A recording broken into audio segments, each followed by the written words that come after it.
వృశ్చిక రాశి వారికి ఈ వారంలో 4 గ్రహాలు అనుకూలంగా ఉన్నాయి. మంచి ఫలితాలను, లాభాలను అందుకుంటారు.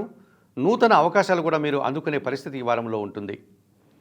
దశమంలో కేతువు సంచరించడం వల్ల నిరాడంబరంగానే నిబద్ధతతో, నిజాయితీతో వృత్తి, ఉద్యోగ, వ్యాపారాల్లో కష్టపడి పనిచేసి మంచి పేరు ప్రఖ్యాతులు తెచ్చుకుంటారు. లాభములో రవి సంచారం వల్ల కొందరి అధికారుల సహకారంతో మంచి అభివృద్ధిని సాధిస్తారు. పదోన్నతులు అందుకుంటారు. లాభములో బుధ సంచారం వల్ల వ్యాపారాభివృద్ధి, అనుకోని నూతన అవకాశాలు, ఆర్థికపరమైనటువంటి విషయాల్లో అనుకూలత కల్పిస్తుంది. దశమంలో చంద్ర సంచారం ఉంది. తల్లి ఆశీస్సులు అందుకుంటారు. తండ్రి సహకారంతో వృత్తి, ఉద్యోగ, వ్యాపారాల్లో అభివృద్ధి పథంలో ముందుకు సాగుతారు. మనసుకు నచ్చే విధంగా ఈ వారమంతా కాలం గడుపుతారు. దశమంలో శుక్ర సంచారం వల్ల స్త్రీలతో మనస్పర్ధలు వచ్చే అవకాశం ఉంది. అభిప్రాయ భేదాలకు తావు లేకుండా జాగ్రత్తలు తీసుకుని మాట్లాడండి. చిన్న చిన్న అవమానాలు ఎదుర్కోక తప్పదనిపిస్తుంది. ఈ రాశి వారికి ఈ వారంలో ఆది, సోమ, మంగళ, బుధవారాలు అనుకూలంగా ఉన్నాయి.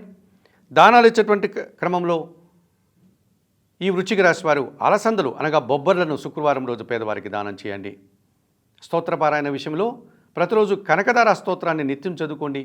ఆలయ సందర్శన కార్యక్రమంలో భాగంగా మహాలక్ష్మి అమ్మవారిని దర్శించి నమస్కరించుకోవడం వల్ల మరింతగా మంచి ఫలితాలను పొందగలుగుతారు.